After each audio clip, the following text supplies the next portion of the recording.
In the last 18 months, the average American household has spent over $1,000 more on groceries than they did 2 years ago. Not because they changed what they eat, not because they started buying fancier things.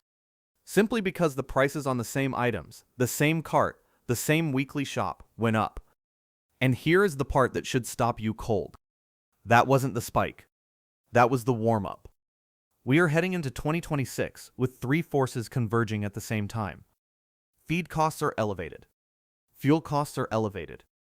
And global supply chains that everyone assumed had recovered from 2020 are running on margins that have never been thinner. These 7 food groups are the ones directly in the crosshairs. And before prices skyrocket past the point where stocking up makes financial sense, you need to know exactly what to buy, how much of it, and how to store it so it doesn't quietly rot on your shelf while you're not looking. My name is Lisa, and this is Sutton's Days, where we talk about pantry preparedness without the panic and without the bunker mentality. If you are new here, what we do is give you the real economics behind food prices so that you can make smart strategic decisions with your grocery dollars. Hit subscribe if that's what you're looking for, because we do this every single week. Now here is your promise for this video. By the time we reach the end, you are going to know the 7 specific food categories that are most exposed to price increases in 2026.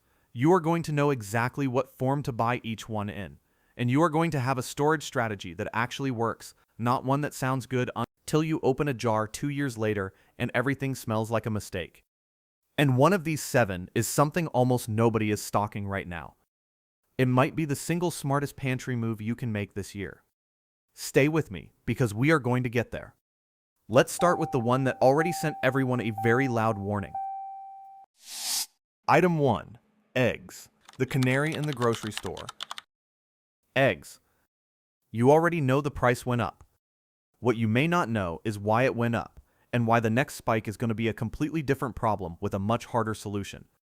The egg price crisis that ran from late 2022 through 2024 was driven primarily by HPAI, highly pathogenic avian influenza.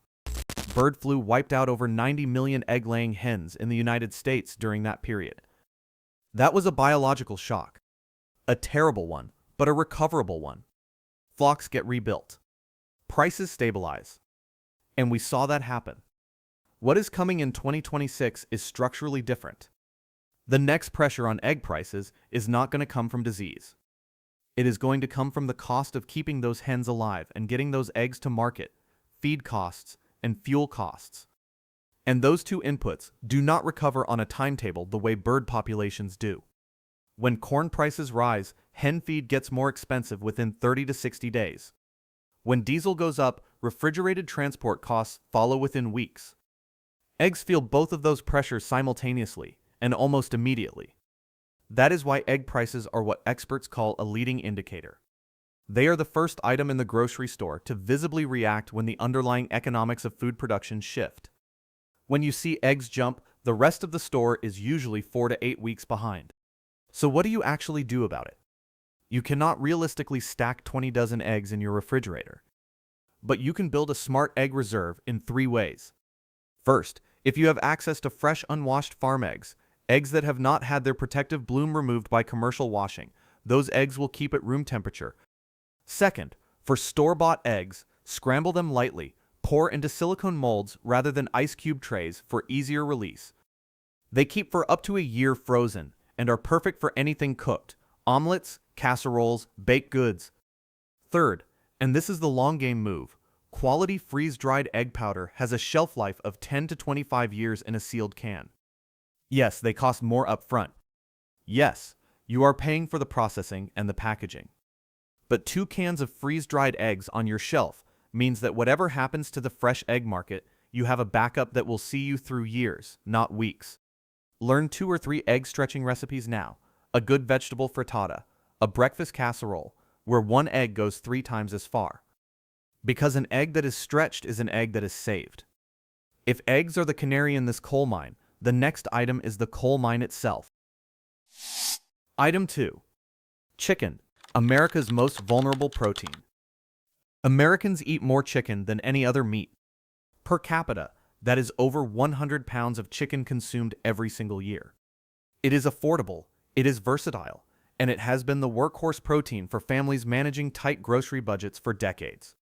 And it is about to get significantly more expensive.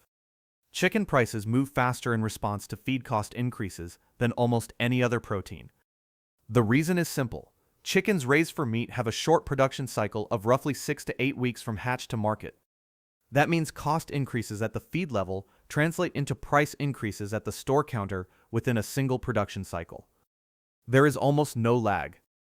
Between 2020 and 2024, the average price of chicken breast in the United States rose by approximately 31%.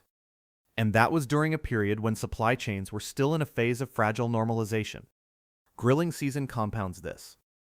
Demand for chicken spikes every spring and summer, and that demand pressure lands right on top of any existing cost pressure from feed. If you are reading this in spring or early summer, those two forces are colliding right now. Here is what most prep videos do not tell you. Bone-in chicken is not just cheaper per pound. It is actually a better item to home can, because when you pressure can bone-in chicken thighs or drumsticks in quart jars, the collagen from the bones dissolves into the liquid and creates a rich, shelf-stable bone broth as a built-in byproduct. One item going into the jar becomes 2 items coming out, protein and broth. That is the kind of pantry efficiency that compounds over time. If you do not home can, commercial canned chicken is your next best move. A 2-pack at major retailers runs around $5 as of early 2025. It is not glamorous, but it is shelf-stable, it is high in protein, and it will still be on your shelf at the same price. Now, I just mentioned feed costs twice in the last 2 items. Eggs and chicken both live and die by the price of one crop. And that crop deserves its own entry on this list, because it reaches further than almost anyone realizes. But before we get there, I want to show you something about how price increases actually travel through the food system, because once you understand this mechanism, every item on this list is going to make a lot more sense. Item 3. Dairy, the slow boil nobody notices until it burns. Dairy is not like eggs. It does not spike and make the news. It does not cause a social media moment. Dairy prices creep. Slowly, steadily, and almost imperceptibly, until you look back at what you paid for a block of cheddar.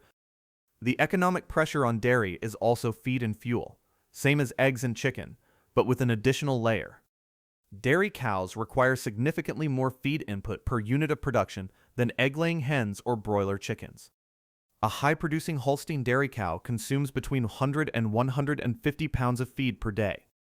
The cost of keeping that cow milking is enormous, and every increase in corn or soybean prices hits dairy harder per unit than most other animal proteins. Transport costs also hit dairy especially hard because refrigerated transport, keeping butter, milk, and cheese cold the entire way. When fuel goes up, the cold chain gets more expensive. And unlike eggs, you cannot just leave dairy out at room temperature. So what do you actually do? Let me give you the hierarchy. Butter freezes beautifully for up to 12 months with absolutely zero quality loss, provided you store it away from anything with a strong odor, onions. Your freezer is essentially a time machine for butter. Every pound you freeze today is a pound you do not have to buy at tomorrow's price. But here is the upgrade that most people skip: ghee. Clarified butter, ghee, has had the milk solids and water removed, which means it does not require refrigeration. Properly sealed, high-quality ghee lasts 12 months or more at room temperature. It has a higher smoke point than butter, making it better for high-heat cooking. And for pantry storage, ambient stable fat is dramatically more valuable than frozen fat because it does not depend on your freezer staying functional. For milk, powdered non-fat dry milk stored in a sealed container can last 10 years or more. It takes getting used to, yes. But blended half and half with fresh milk during the transition period, most people cannot taste the difference in cooked applications, sauces, and for baking specifically, nobody will ever know. Now we are going to talk about the ingredient that is lurking inside almost everything you eat, everything your protein sources eat, and quietly in the fuel that brings it all to your store. This is where the economics of food pricing get genuinely interesting. Item 4. Corn-based products, the invisible engine of the entire food system. Here is a number that will change how you look at the grocery store. Approximately 74% of products on supermarket shelves contain corn or corn-derived ingredients in some form. That is not a coincidence. That is the economic architecture of modern industrialized food production. Corn is used as direct feed for chickens, cattle, and pigs. It is processed into high fructose corn syrup, which shows up in everything from bread to ketchup to salad dressing. It is converted into cornstarch, which thickens sauces, coats medications, and acts as a filler in processed foods. It is fermented into ethanol, which under the renewable fuel standard is blended into most of the gasoline sold in the United States, which means that when you fill your gas tank, you are partially fueling your car with corn. And when fuel prices rise partly because of ethanol mandate pressures, you are then paying for that corn again when a refrigerated truck delivers your groceries. This is what I call the commodity cascade. And it works like this. When corn futures rise by 20%, something that happened in 2021-2022 and is flagged as a potential repeat in 2026 due to La Niña agricultural cycle disruptions, the effects ripple outward in waves. Animal feed costs rise within 30 days. Processed food manufacturers start raising prices within 60 to 90 days. And at the grocery store, you see the results in 90 to 120 days. By the time you are standing in the cereal aisle wondering why everything costs more, the trigger was a corn futures report 3 months ago. Now here is the part that almost nobody talks about. It is not just that prices go up. The packages are also getting smaller. Shrinkflation, the practice of reducing package sizes while maintaining or increasing the price, has reduced the effective content of many grocery staples by 15 to 20% since 2020, while prices have also risen. The real effective price increase on many corn-based packaged goods is not 20%. It is closer to 35 to 50% when you account for both the size reduction and the price increase. So what do you stock? Cornmeal and masa harina are dramatically underappreciated storage foods. From cornmeal alone, you can make cornbread, polenta, a coating for pan-fried meats and vegetables, and thickening for soups. Masa harina gives you corn tortillas, tamales, and pupusas, genuinely versatile. In original packaging, cornmeal lasts 1 to 2 years. Transferred to a sealed mylar bag with a 300cc oxygen absorber inside a food-grade bucket, that shelf life extends to 5 to 10 years. Stock canned corn proportionally to what you actually eat. If your household goes through a can a week, that is 52 cans a year. Know your number, hit your number. Simple. Item 5. Flour and wheat, the foundation that most people are storing wrong. I want to talk about flour and wheat because this is where I see more well-intentioned money wasted than almost anywhere else in the preparedness space. And I am not going to let that happen to you. Here is the science, because understanding it changes everything. Commercial all-purpose flour goes rancid within 1 to 2 years, and often within 12 months in warm or humid storage conditions because the milling process exposes the wheat germ and its oils to oxygen. Once those oils oxidize, the flour goes rancid. You cannot stop it. You cannot slow it down much. It is baked into the chemistry. That is not a storage problem you can solve by sealing it better. It is a product problem. Whole wheat berries, raw, unmilled wheat kernels, are a completely different animal. Because the bran is still intact and the germ oil is still protected inside the kernel, whole wheat stored in oxygen-free conditions. This is not a preparedness myth. Brigham Young University's food storage research program tested hard winter wheat stored in sealed containers and documented viable nutritious grain. The strategy is this. Buy a manual or electric grain mill. Entry-level models start around $150 to $200 and will serve you for a lifetime. Buy hard red winter wheat in bulk. Store it in 5-gallon food-grade buckets lined with mylar bags and sealed with a 2000cc oxygen absorber. Grind what you need when you need it. You now have a 30-year flour supply that produces fresh milled flour that is nutritionally superior to anything on a store shelf. And that transition from buying flour to grinding wheat is the single biggest shelf life upgrade you can make in your pantry. If that feels like too big a jump right now, start with keeping extra flour in your freezer. It significantly extends the shelf life beyond the 1-year mark. And if you bake bread, buy your yeast in bulk and freeze it. I have used the same bricks of yeast purchased in 2020, and they are still active and effective today in 2025. Freezing yeast stops the clock almost completely. For pasta, and this is a simple one, transfer dried pasta from its original packaging into wide-mouth canning jars and seal. Stored this way, regular semolina pasta lasts 4 years or more with no loss in quality. I have been eating from a pasta store that I built over 4 years ago, and it is indistinguishable from a fresh purchased box. Now I promised you earlier that we would get to the most overlooked item on this list, and here it is. Item 6. Shelf-stable proteins beyond chicken, the category nobody stocks until it is gone. Almost every food preparedness video in this genre covers eggs and chicken for protein. Some mention canned tuna, and then they move on. That is leaving enormous value, both nutritional value and economic value, on the table.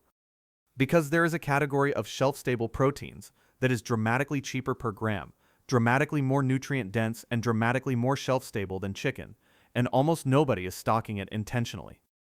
Let us start with dried legumes. Lentils, split peas, black beans, kidney beans, and chickpeas. Dried lentils are, by almost any metric, the most efficient protein source available at a grocery store. Per gram of protein, dried lentils cost approximately 7 cents. Chicken breast costs approximately 25 cents per gram of protein.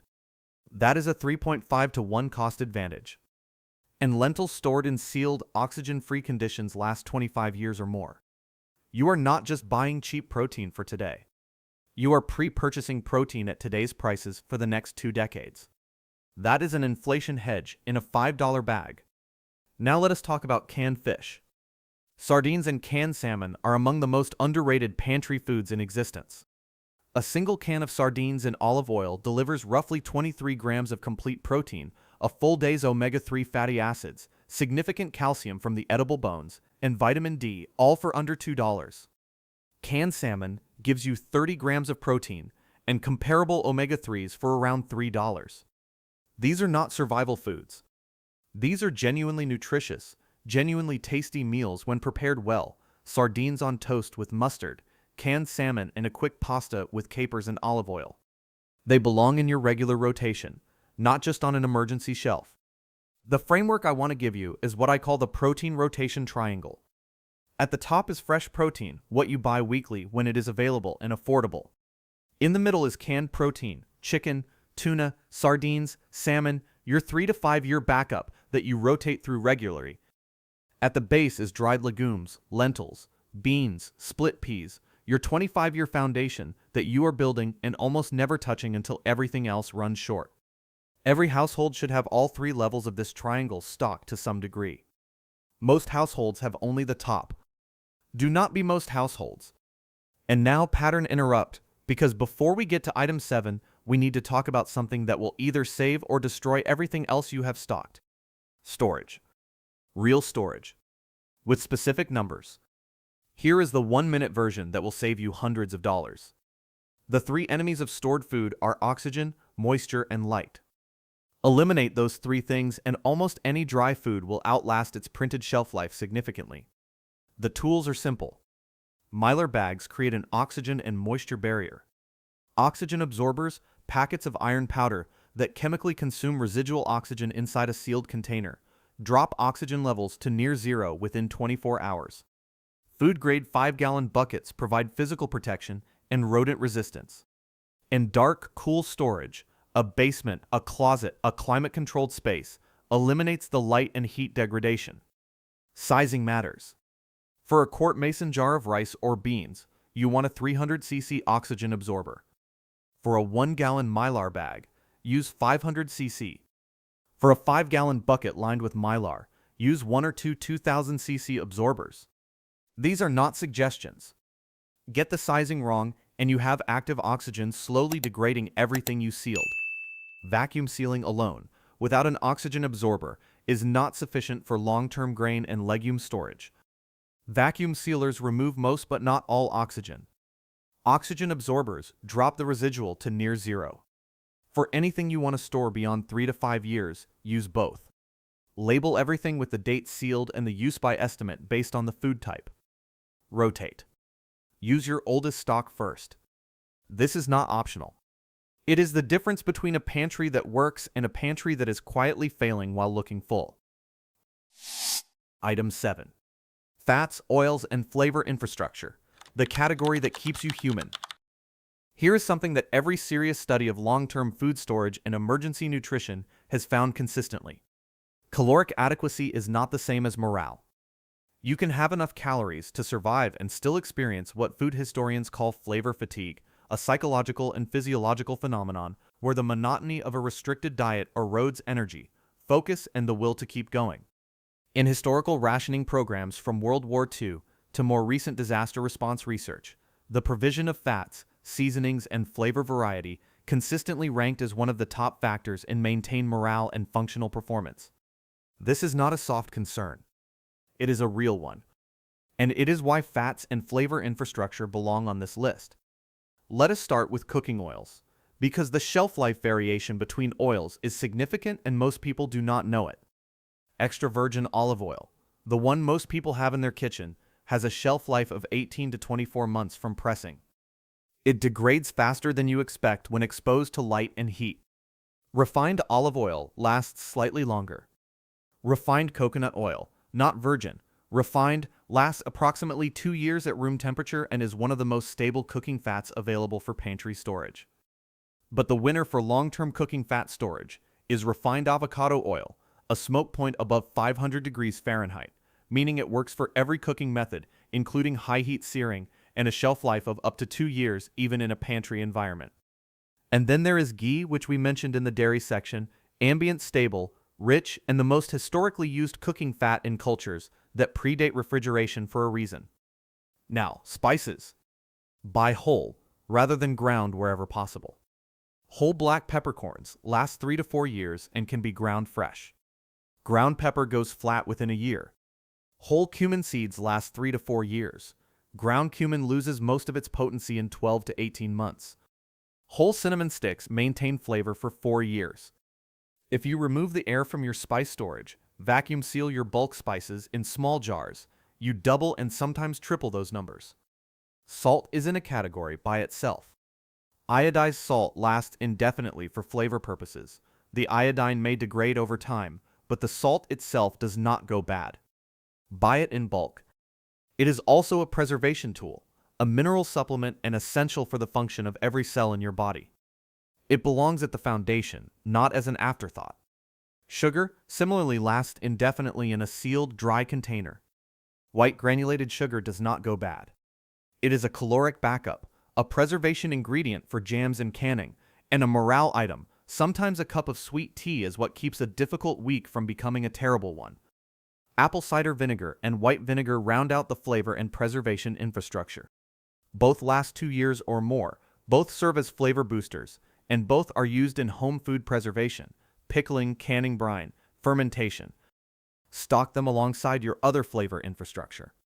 The goal is this: every meal you make from your storage pantry should be a real meal, not just fuel.